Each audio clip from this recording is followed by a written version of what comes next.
Hi everyone, welcome to Genius Professor. This is me, your Abhishek sir, your master teacher of chemistry. So जो पढ़ाई कैसी चल रही है आपकी? आई होप सो आपकी पढ़ाई अच्छी चल रही है. ये स्पेशली डेडिकेटेड वीडियो है क्लास 12 के स्टूडेंट्स के लिए. मुझे पता है कि आपके प्रैक्टिकल एग्जाम्स चल रहे रहेंगे. आप जिस किसी भी कॉलेज या फिर यूनिवर्सिटी या फिर कहीं पे भी मतलब नासिक नागपुर कहीं के भी होंगे, तो आपके देखो प्रैक्टिकल की एग्जाम चली रहेगी. तो आपको खुद को पता होगा कि आपका 30 मार्क का प्रैक्टिकल है. ठीक है, तो 30 मार्क का प्रैक्टिकल हो गया. उसके बाद थ्योरी जो पार्ट होता है वो है हमारा 70 मार्क का. मैं आपको जस्ट ये वीडियो ये बताने के लिए कोशिश कर रहा हूँ कि आप लोग ना ज़्यादा टेंशन मत लीजिए. टाइम पे आप लोग हो सके तो ना आपको करना क्या है वो मैं आपको बता देता हूँ.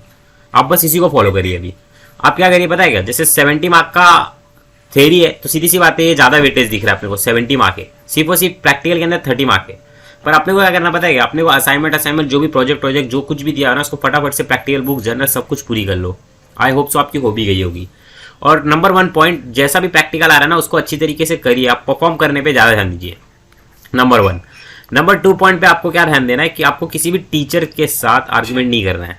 मैं वापस से रिपीट कर रहा हूँ, आपको किसी भी टीचर के साथ आर्ग्यूमेंट नहीं करना है. कौन से टीचर्स की बात कर रहा हूँ? जो आपके कॉलेज में जो आपका प्रैक्टिकल एग्जामिनेशन कंडक्ट करा रहे हैं, ठीक है ना. तो उनसे आपको कोई भी आर्ग्यूमेंट नहीं करना है. ऑलराइट, ये आपके लिए सबसे ज़्यादा डिसएडवांटेज होगा कि अगर आप उनसे आर्ग्यूमेंट करोगे, क्योंकि वो 30 में से सीधा आपके मार्क्स कम कर देंगे. समझ में आ गया. और तीसरा, जो भी आपको प्रैक्टिकल में आता है आप परफॉर्म कर लीजिए. मैंने बहुत से कॉलेजेस में देखा है, यूट्यूब पे मैं ओपनली बोल सकता हूँ क्योंकि ये मेरा चैनल है, कि बहुत से कॉलेजेस में चीटिंग भी होता है. मतलब सीधा बोलते हैं कि ये लीजिए, ये हैंडबुक है, इसमें से देख करके लिखिए. ठीक है, तो सीधी सी बात है, आपको मार्क्स मिल जाएगा. ऑलराइट, तो अब आपको करना क्या है? आप ना यहाँ पर ना टाइम वेस्ट मत करिए. ये ले दे करके ना आपका 10 से 15 दिन खा जाएंगे. ठीक है, तो बचा ही इतना दिन है, तो आप करिए क्या? आप सिर्फ और सिर्फ थ्योरी पे फोकस करिए. ऑलराइट, थ्योरी पे फोकस करने का कोशिश करिए. 70 मार्क का थ्योरी है, तो इसमें से क्या करो पता है क्या? अभी फिलहाल के लिए आप लोग पढ़ना बंद कर दो. जी हाँ, आप लोगों को पढ़ना बंद कर देना है. तो आपको करना क्या एक्चुअली? अरे सही सुना आपने. मैं आपको बोल रहा हूँ पढ़ो मत, आप रिवीजन करो. क्या करो? रिवीजन. क्योंकि जैसे आप रिवीजन करोगे तो और रिवाइज होगा. तो जितना रगड़ा उतना तगड़ा. समझ में आया कि नहीं आया?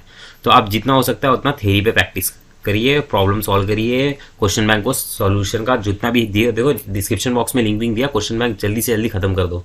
समझ में आ गया? अब देखो मैं आपको बताता हूँ, ये मैं आपको बता क्यों रहा हूँ, क्योंकि देखिए अगर हम लोग प्रैक्टिकल में देखें ना, तो नहीं बोल के भी ना, आप कैसे भी स्टूडेंट हो, पर आपको टीचर्स ना प्रैक्टिकल में 25 तक तो मिल ही जाएगा. ठीक है, ये डिपेंड करता है आपके कॉलेज के ऊपर भी. फिर भी टीचर जी हाँ जी ना जी, यस टीचर, नो टीचर. अगर आंसर नहीं आ रहा है वाइवा में तो कुछ नहीं बोल के नो सॉरी सर बोल के निकल लो. समझ में आ गया कि नहीं? समझ. ये टाइम है बेटा, ये टाइम आर्ग्यूमेंट करने का नहीं है, ये टाइम किसी को जवाब देने का नहीं है, ये टाइम है झुकने का. समझ में आया कि नहीं आया? आपने देखा ना, झुकेगा नहीं, पर यहाँ पर झुकना पड़ेगा क्योंकि भाई 25 मार्क है प्रैक्टिकल के आपके हाथ में, उनके हाथ में, सॉरी. ठीक है, तो आपको झुकना पड़ेगा. 30 में से कम से कम एटलीस्ट आपको 30 में से 25 तो मिल ही जाएगा. ठीक है, फिर आप क्या करिए पता है? अपना कोई भी 5 चैप्टर पढ़िए. कितने चैप्टर पढ़िए? 5. थ्योरी के लिए बता रहा हूँ मैं आपको. ठीक है, थ्योरी में से आप कोई भी 5 चैप्टर प्रिपेयर करिए, एकदम अच्छे से प्रिपेयर करिए. इन द सेंस व्हाट, कि वो 5 चैप्टर ना आपके टिप ऑफ द टंग होने ही चाहिए. आई होप सो आप में से बहुत से लोगों की हो भी करेंगे. तो 25 मतलब एक चैप्टर 5 नंबर का है, तो 5 चैप्टर कितने हो गए? 25.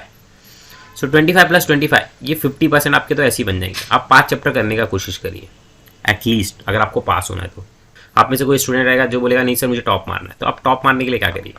आप टॉप मारने के लिए एटलीस्ट 10 चैप्टर्स करिए. ठीक है ना, ये चैप्टर्स इंपॉर्टेंट है. आप 10 चैप्टर पढ़ो, और जो बाकी के चैप्टर्स नहीं पढ़ रहे हो ना, उनमें से ऊपर से कुछ तो देख लो. देखो आपको करना क्या है, मैं आपको मेन बताता हूँ, मेन पॉइंट. अभी आपको सबसे पहले रिविजन करना है. ठीक है, सेकेंड, आप रिविजन के साथ साथ एक कोई भी, जैसे मैंने फॉर एग्जाम्पल मैं सॉलिड स्टेट चैप्टर पढ़ने वाला हूँ. ठीक है, तो सॉलिड स्टेट चैप्टर में पहली बार नहीं पढ़ रहा हूँ, मैं इसका रिवीजन कर रहा हूँ. तो आप कोई एक चैप्टर ऐसा लो जो आप रिवीजन कर रहे हो, और दूसरा कोई एक ऐसा चैप्टर लो जिसको आपको पढ़ना है. जैसे मैं हैलोजन डेरिवेटिव ले लेता हूँ. ठीक है, तो ये मुझे ना एक्चुअल में स्टडी करना है. मतलब मेरे बोलने का मतलब क्या है, एक रिवीजन रखो साथ में और एक एक्चुअल में स्टडी रखो, सो दैट आपका एक नया सीढ़ी भी तैयार होते जाएगा, और साथ ही साथ उसी के साथ आपका एकदम शार्प तरीके से रिवीजन भी होते जाएगा. आई होप सो आपको समझ में आ रहेगा. आपको रिवीजन भी करते चलना है और साथ ही साथ कुछ नया पढ़ना भी है. और मुद्दे की बात, स्टार मार्क करिए. आप लोग सबसे पहले लैंग्वेजेस पे फोकस करो.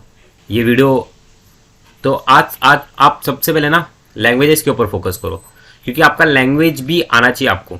मतलब इन द सेंस व्हाट, जैसे इंग्लिश है तो उस पर ग्रामर पे फोकस करो, ग्रामर पे भी थोड़ा सा ध्यान दो. ठीक है, नंबर 1 पॉइंट।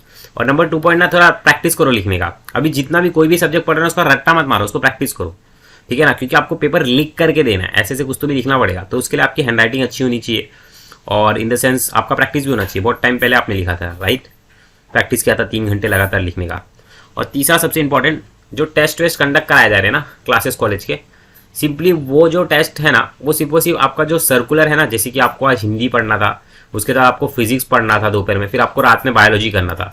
तो क्लासेस वासेस टेस्ट के चक्कर में ना ये सब आपका सब खराब हो जाएगा, आपका खुद का टाइम टेबल जो आप करना चाहते थे एक्चुअली। समझ में आ रहा है कि नहीं आ रहा है? तो आप डिसाइड करिए आपको क्या करना है, आपको कौन से टेस्ट को, क्लासेस वासेस के टेस्ट को सीरियसली लेना है कि नहीं लेना है, और खुद से क्या करना है, ठीक है। आई होप सो आपको मेरी बातें समझ में आ गई होगी। आप लोग एटलीस्ट 25 मार्क्स तो आपको मिलेंगे ही मिलेंगे, और इसे कहते हैं कंबाइंड पासिंग रूल। क्या कहते हैं बेटा? कंबाइंड पासिंग रूल, ठीक है। तो आप पास तो हो जाओगे, उसका टेंशन मत लो, राइट। और जितना हो सकता है उतने अच्छी तरीके से पढ़िए। और इस वीडियो के डिस्क्रिप्शन में आपको एक मोटिवेशन का वीडियो देता हूँ मैं, उसको जा करके देखो, ठीक है। चलो, तो bye guys, I hope so, wishing you very very all the best for your practical examination from my side. I hope, मैं आशा करता हूँ कि आप लोग बहुत ही अच्छे तरीके से परफॉर्म करोगे। तो चलो, मैं आपको मिलता हूँ मेरे नेक्स्ट लेक्चर में, तब तक के लिए राधे राधे।